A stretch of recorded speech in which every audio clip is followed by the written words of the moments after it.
বাংলাদেশের সর্বশেষ গুরুত্বপূর্ণ আপডেট সংবাদে আপনাকে স্বাগত। শুরুতেই সংবাদ শিরোনাম, পরে বিস্তারিত।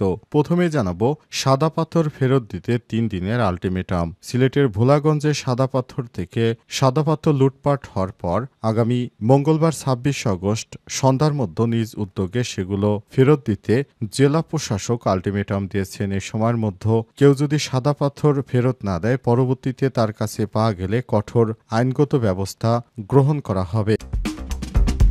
এরপর জানাবো, ইউএনওর বাসভবনে হামলা ভাঙচুর, বিএনপি ছাত্রদল নেতা গ্রেপ্তার। কিশোরগঞ্জের ইটনা মিঠামইন উপজেলা নির্বাহী কর্মকর্তা ইউএনওর রায়হানুল ইসলামের বাসভবনে হামলা ভাঙচুরের মামলায় উপজেলা বিএনপি ছাত্রদলের আহ্বায়ক আজাদুর রহমান সুজনকে গ্রেপ্তার করেছে র্যাব।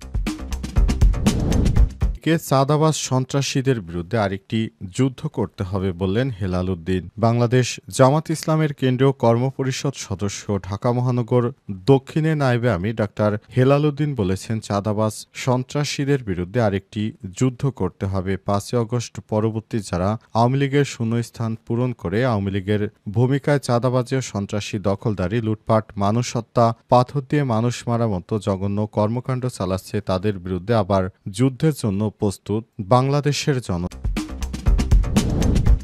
এদিকে ব্যস্ত সড়ক এড়িয়ে বিকল্প স্থানে সভা সমাবেশ করার আহ্বান ডিএমপির কমিশনারের। আসন্ন জাতীয় সংসদ নির্বাচনকে কেন্দ্র করে জনভোগান্তি এড়াতে রাজনৈতিক দলগুলোকে ব্যস্ত সড়ক এড়িয়ে বিকল্প স্থানে সভা সমাবেশ এর আয়োজনের আহ্বান জানিয়েছে ঢাকা মহানগর পুলিশ ডিএমপির কমিশনার শেখ মোহাম্মদ সাজ্জাদ আলী। এদিকে গোপালগঞ্জে আওয়ামী লীগ নেতাদের পদত্যাগের হিড়িক। গোপালগঞ্জে একের পর এক পদত্যাগের ঘটনায় আওয়ামী লীগের স্থানীয় রাজনীতিতে চাঞ্চল্যকর পরিস্থিতি সৃষ্টি হয়েছে। সম্প্রতি মুকসুদপুর পৌর আওয়ামী লীগের ওয়ার্ড পর্যায়ে আরও ৫ জন নেতা দল থেকে পদত্যাগ করেছে। মিলে ১৮ জন নেতা পদত্যাগ করলেন। এবং সর্বশেষ জানাবো, আলোচনার পর পাকিস্তানের পররাষ্ট্রমন্ত্রীর সঙ্গে বিএনপি নেতাদের নৈশভোজ। ঢাকায় সফররত পাকিস্তানের উপপ্রধানমন্ত্রী ও পররাষ্ট্রমন্ত্রী ইসহাক দারের সঙ্গে বৈঠক করেছেন বিএনপির শীর্ষ নেতারা। সন্ধ্যা ৬টা ২৫ থেকে রাত ৭টা ১৫ পর্যন্ত ঢাকাস্থ পাকিস্তান হাইকমিশনে এই বৈঠক অনুষ্ঠিত হয়। এরপর তারা নৈশভোজে অংশ নেন। বিএনপির মিডিয়া সেলের পক্ষ থেকে বিষয়টি নিশ্চিত করা হয়েছে। প্রিয় দর্শক, এতক্ষণ শুনছিলেন সংবাদ শিরোনাম, এবারে বিস্তারিত। তবে তার আগে বন্ধুরা, অনুরোধ থাকবে সংবাদটিতে একটি লাইক দিন। এই চ্যানেলে আপনি নতুন হয়ে থাকলে আমাদের সংবাদটি দেখতে দেখতে চ্যানেলটি সাবস্ক্রাইব করে রাখুন। কমেন্ট করে বন্ধুরা আপনার মূল্যবান মতামত জানিয়ে দিন আপনি বিশ্বের কোন দেশ থেকে বা বাংলাদেশের কোন স্থান থেকে আমাদের সংবাদটি দেখছেন এবং শুনছেন। আর বন্ধুরা, এই সংবাদটি আপনার সোশ্যাল মিডিয়া ফেসবুকে শেয়ার করে বন্ধুদেরও দেখার সুযোগ করে দিন। এবারে বিস্তারিত।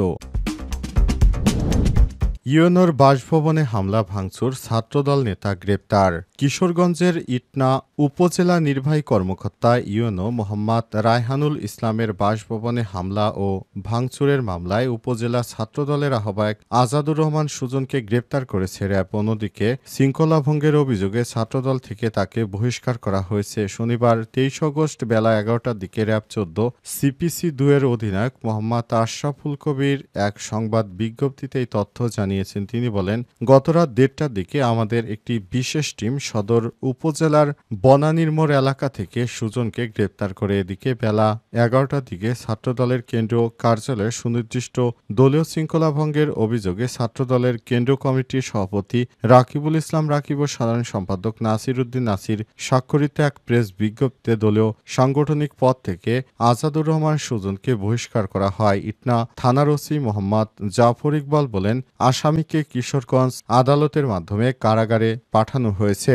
বিএনপির সন্ত্রাসীরা মূলত সারা দেশ জুড়ে যে ধরনের সন্ত্রাসী কর্মকাণ্ড পরিচালনা করছে, এতে করে বিএনপির এই ধরনের কর্মকাণ্ড এদেশের মানুষ এখন অতিষ্ঠ হয়ে পড়েছে। এখন বিএনপির হাত থেকে সবাই মুক্ত হতে চায়।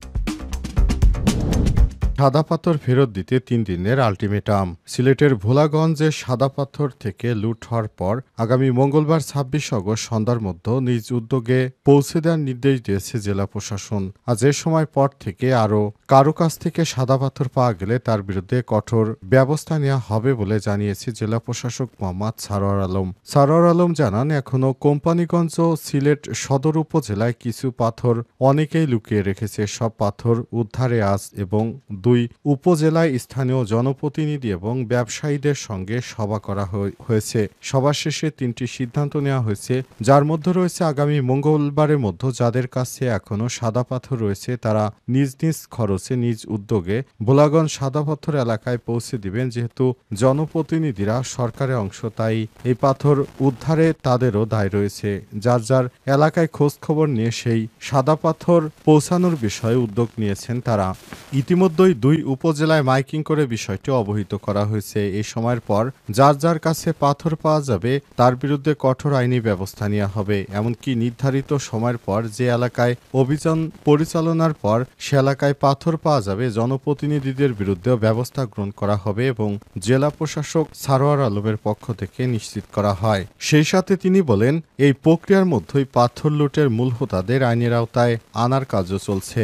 যারা ওখান থেকে প্রথমে পাথর ধরেছিল তাদেরকে মূলত কঠোর শাস্তিমূলক ব্যবস্থার আওতায় নিয়ে আসতে হবে। চাঁদাবাজ সন্ত্রাসীদের বিরুদ্ধে আরেকটি যুদ্ধ করতে হবে বলছে জামাত ইসলামের হেলাল উদ্দিন। আগামীতে বাংলাদেশে যারা চাঁদাবাজ রয়েছে এবং সন্ত্রাসী রয়েছে তাদের বিরুদ্ধে আমাদের আরও একটি যুদ্ধ করতে হবে। এই যুদ্ধ করতে হবে যারা দেশজুড়ে এখন মানুষ হত্যা করছে, প্রতিনিয়ত চাঁদাবাজি করছে, সব সন্ত্রাসীদের বিরুদ্ধে আজ প্রকাশ্যে জামাত ইসলামের নেতারাই ঘোষণা দিয়েছেন আগামীর বাংলাদেশ হবে এমন বাংলাদেশ যেই বাংলাদেশে আর কোনো লুটপাট থাকবে না।